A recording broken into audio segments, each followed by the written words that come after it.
আসসালামু আলাইকুম, সবাইকে শুভেচ্ছা জানিয়ে কুরাইশ নিউজের বিকেলের সংবাদ শুরু করছি। আমি মোহাম্মদ জাকির হোসেন। শুরুতেই সংবাদ শিরোনাম।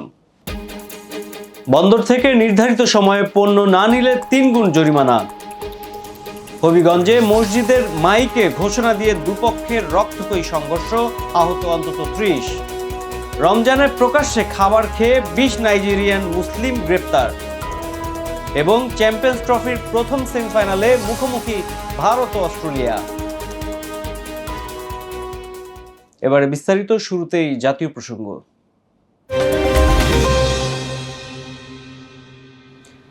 শেখ হাসিনার বিচার নিদর্শন হওয়া উচিত, যাতে আর কোনো ফ্যাসিস্ট দাঁড়াতে না পারে বলে মন্তব্য করলেন নতুন রাজনৈতিক দল জাতীয় নাগরিক পার্টি এনসিপির আহ্বায়ক মোহাম্মদ নাহিদ ইসলাম।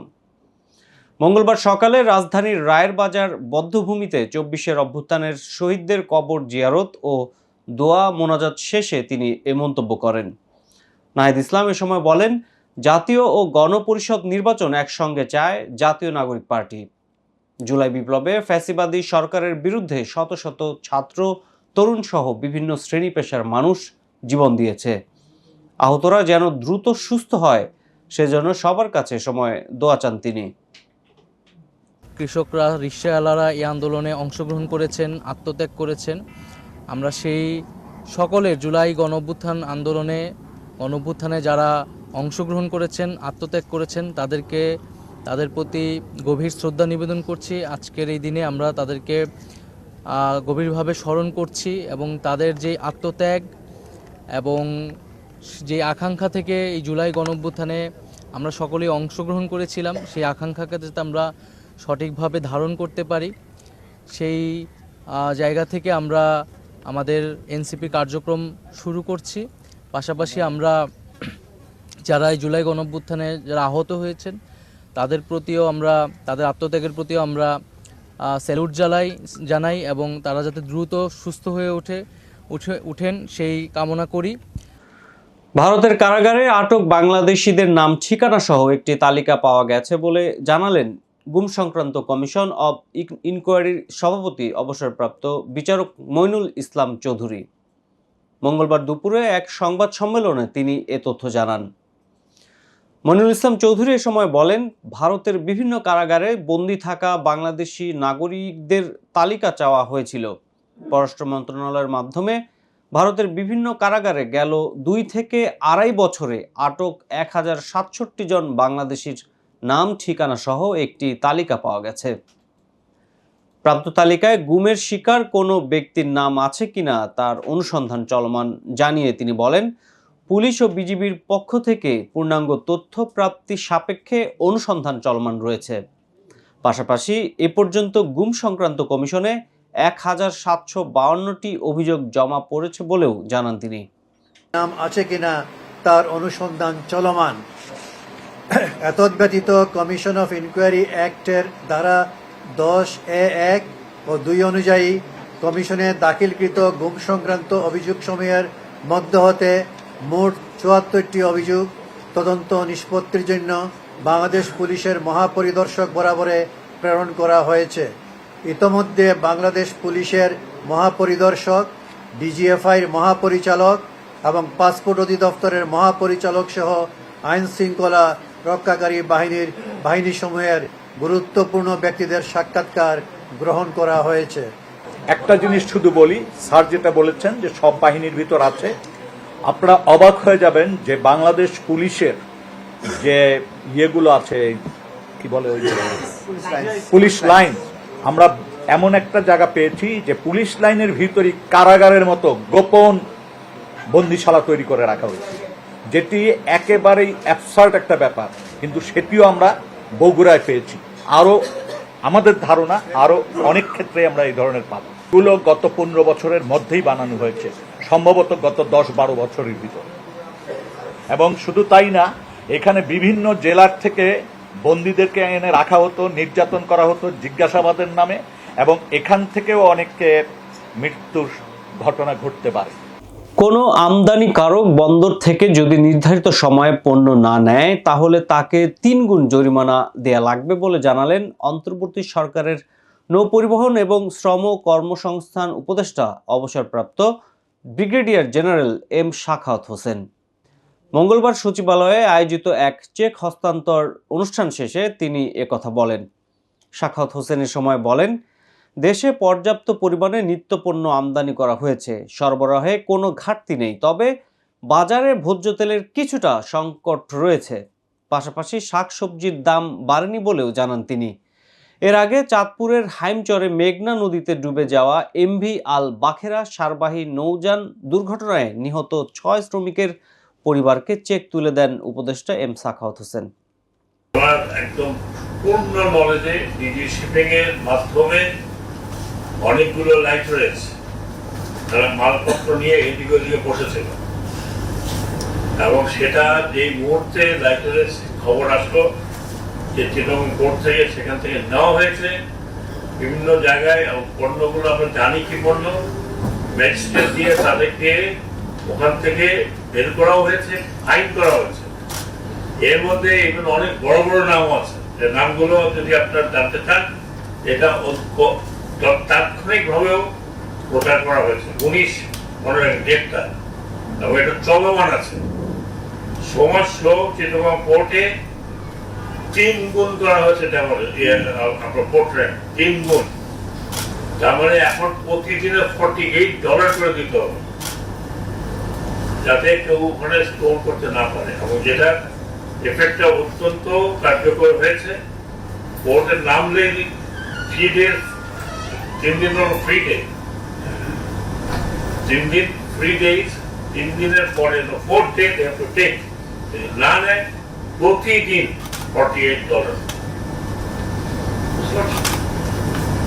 কোনোভাবেই আমরা প্রথম থেকে শুরু থেকে আমরা নৌ মন্ত্রণালয় আমরা অত্যন্ত কঠোরভাবে দেখছি, কারণ দেশে পর্যাপ্ত পরিমাণে নিত্য প্রয়োজনীয় দ্রব্যাদি আসছে। এবার জেলা সংবাদ। হবিগঞ্জের লাখায় ব্যাটারি চালিত অটোরিকশা টমটমে যাত্রী ওঠানো নিয়ে বিরোধের জেরে 2 পক্ষের মধ্যে মাইকে ঘোষণা দিয়ে সংঘর্ষ হয়েছে। এই সংঘর্ষে আহত হয়েছে অন্তত 30 জন। খবর পেয়ে পুলিশ ঘটনাস্থলে গিয়ে পরিস্থিতি শান্ত করে। মঙ্গলবার দুপুরে উপজেলার সিংহগ্রামের মাইজহাটি ও দাইরোল এলাকাবাসীর মধ্যে এই সংঘর্ষ হয়। পুলিশ ও এলাকাবাসী জানান, সোমবার ইফতারের আগে বুল্লা বাজারে টমটমে যাত্রী ওঠানো নিয়ে চালক এবং যাত্রীর মধ্যে বাকবিতণ্ডা হয়। খবর পেয়ে বাজারে থাকা উভয় পক্ষের লোকজন সংঘর্ষে জড়িয়ে পড়লে কমপক্ষে 10 জন আহত হন। এই ঘটনার জের ধরে দুপুরের উভয় পক্ষের লোকজন মসজিদের মাইকে ঘোষণা দিয়ে দেশীয় অস্ত্রশস্ত্র নিয়ে সংঘর্ষে জড়ায়। লাখাই থানার ভারপ্রাপ্ত কর্মকর্তা বন্দে আলী বিষয়টি নিশ্চিত করে জানান, পুলিশ গিয়ে পরিস্থিতি শান্ত করেছে। এবারে আন্তর্জাতিক প্রসঙ্গ।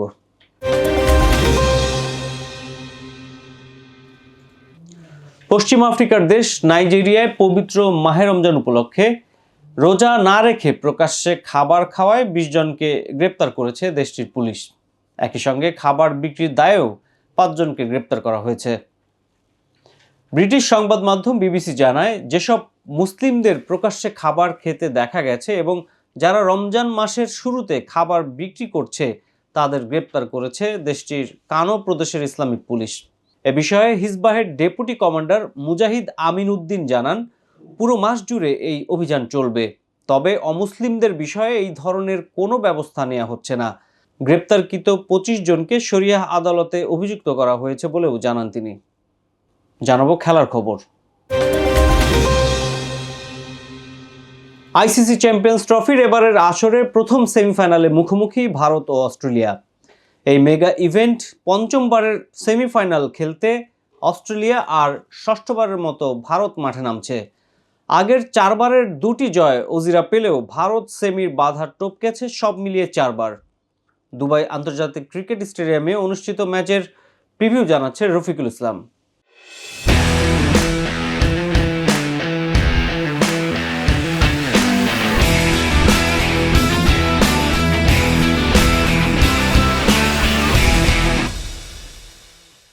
চ্যাম্পিয়ন্স ট্রফিতে পঞ্চমবারের মতো সেমিফাইনাল খেলতে নামলেও আগের 4 বারে 2 বার করে জয় হারের স্বাদ পেয়েছে অজিরা।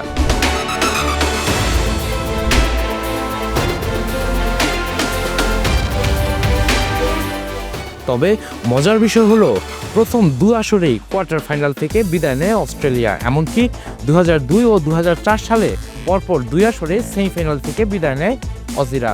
তবে ঘুরে দাঁড়ানোর গল্পটি পরের 2 আসরের জন্য। 2006 ও 2009 সালে শিরোপা জিতে ঘরে ফিরে অস্ট্রেলিয়া।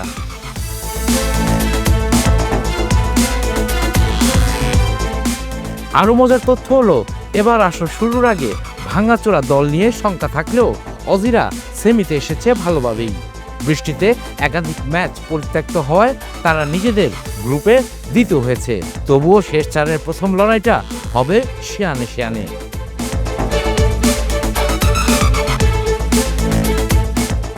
দু দলের মুখোমুখি সবশেষ 5 ওয়ানডেতে অবশ্য ভারত 3টিতে জিতে নিজেদের দিকে পাল্লা ভারী করে রাখলেও অজিদের জয় কিন্তু 2টি। যদিও শেষটা বিশ্বকাপ ফাইনাল, সেই সুখস্মৃতি সঙ্গী হবে স্টিভেন স্মিথের দলের। আমরা সেমিফাইনালের অপেক্ষায় আছি। খেলোয়াড়রা ছন্দে আছে। গত ম্যাচে আমাদের খেলোয়াড়রা ভালো করেছে, সবাই আত্মবিশ্বাসী। আর ভারতের বিপক্ষে ম্যাচটি অবশ্যই চ্যালেঞ্জিং হবে।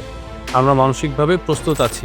এ ম্যাচের আগে স্কোয়াডে নতুন অলরাউন্ডারকে যুক্ত করেছে অস্ট্রেলিয়া। আফগানিস্তান ম্যাচে ওপেনার ম্যাথিউ শট উরুর ইনজুরিতে পড়ায় দলে নেওয়া হয়েছে তরুণ স্পিনার কুপার কেনৌলিকে।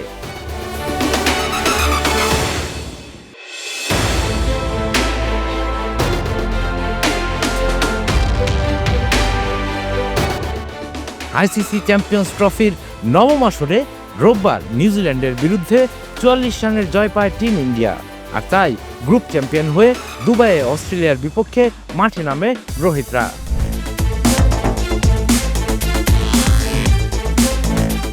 এ নিয়ে ষষ্ঠবারের মতো আইসিসি চ্যাম্পিয়ন্স ট্রফির সেমিফাইনাল খেলবে ভারত।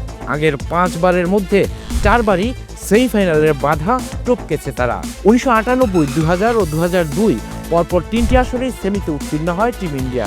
তবে পরের সেমির জন্য অপেক্ষা করতে হয় 11 বছর। 2013 সালের পর সর্বশেষ 2017 সালেও সেমিফাইনালের যোগ্যতা অর্জন করে ভারত।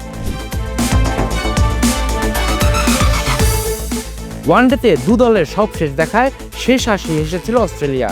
2023 সালের ওয়ানডেতে বিশ্বকাপের ফাইনালে ভারতকে তাদের মাঠে চেনা দর্শকের সামনে কাঁদিয়েছে অজিরা। বিশ্বকাপ ফাইনালের হারের ক্ষত প্রলেপ দেওয়া সহজ নয়, তবে কিছুটা কমানোর সুযোগ এবার এসেছে ভারতীয়দের সামনে।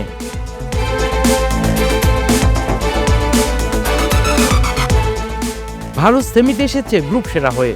শুধু তাই নয়, চলমান টুর্নামেন্টে ভারতকে ধরা হচ্ছে মোস্ট ফেভারিট। আর তাই শিরোপার দিকে স্বাভাবিকভাবেই চোখ থাকবে ম্যান ইন ব্লুদের।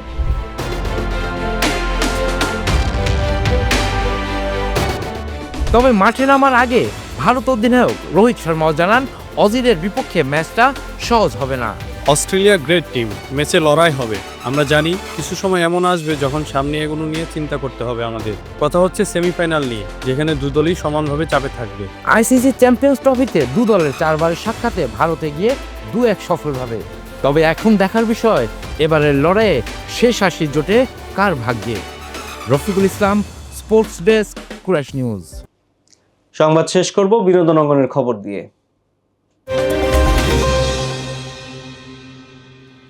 রাজধানীর মগবাজারে আতর বিবিলেন সিনেমার প্রেস দ্য মিট অনুষ্ঠিত হয়েছে।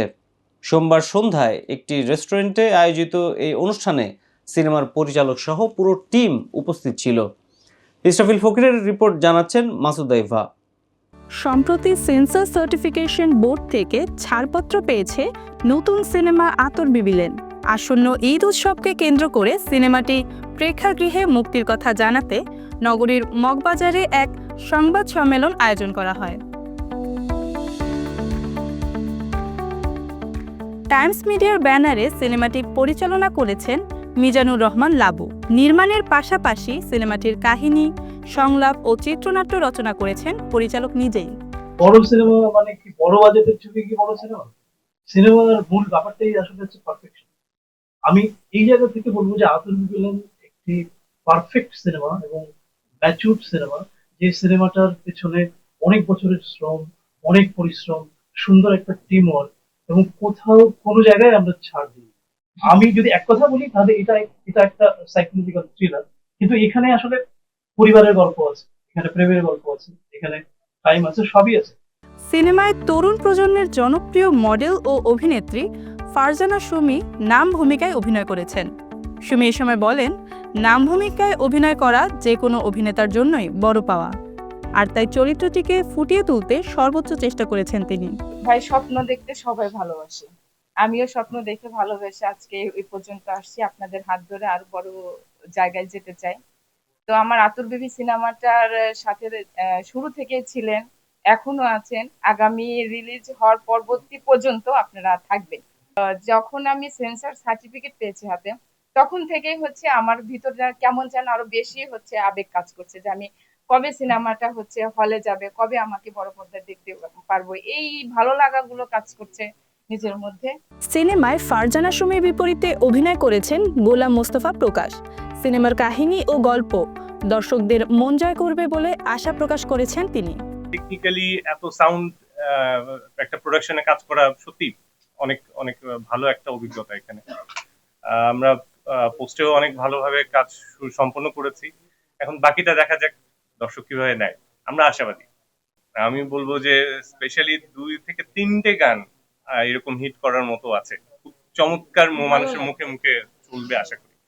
আমি বলছি আমাদের গল্পের স্ট্রেংথটা অনেক বেশি, গল্পর গাঁথুনিটা অনেক স্ট্রং। আমরা টেকনিক্যালি সাউন্ড গল্পটা আমরা এমনভাবে প্রেজেন্ট করেছি, আশা করি কারিগরি ত্রুটি আমরা কোনোভাবে মানে সবকিছু মেকআপ করে মানুষের কাছে প্রেজেন্ট করতে পারবো। এই সিনেমায় আরও অভিনয় করেছেন রাশেদ মামুন অপু, আশিস খন্দকার, এলিনা শাম্মী, সানজিদা মিলা, জয়রাজ সহ অন্যান্যরা। Masuda Eva, Quraish news, Dhaka. South Asian international film festival of ফ্লোরিডায় ঢালিউডের সিনেমা বিনোদিনী 3টি পুরস্কার জিতে নিয়েছে। আর এতে অভিনয় করে সেরা অভিনেত্রীর পুরস্কার পেয়েছে রুক্মিণী মৈত্র, আর বেস্ট ডিরেক্টরের খেতাব পেয়েছে রামকমল মুখার্জি। পুরস্কার পাওয়ার প্রসঙ্গে পরিচালক ভারতীয় গণমাধ্যমকে বলেন, দর্শকদের ভালোবাসার পরে আন্তর্জাতিক স্তরে সম্মান পেল ছবিটি। ফ্লোরিডায় হাউসফুল শোর পরে 3টি অ্যাওয়ার্ড পাওয়া এক কথায় অকল্পনীয়।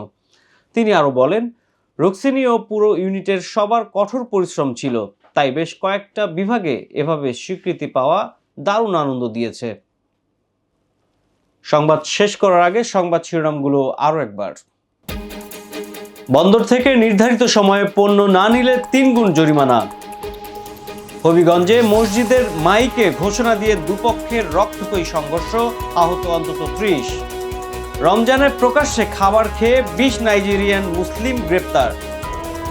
এবং চ্যাম্পিয়ন্স ট্রফির প্রথম সেমিফাইনালে মুখোমুখি ভারত ও অস্ট্রেলিয়া। দর্শক, এতক্ষণ সাথে থাকার জন্য ধন্যবাদ। সবশেষ সংবাদ দেখতে চোখ রাখুন কুরাইশ নিউজের পর্দায় অথবা ভিজিট করুন www.kurashnews.com। কুরাইশ নিউজের পরবর্তী সংবাদ দেখার আমন্ত্রণ জানিয়ে আপনাদের কাছ থেকে এখনকার মতো আমি জাকির হোসেন বিদায় নিচ্ছি। আল্লাহ হাফেজ।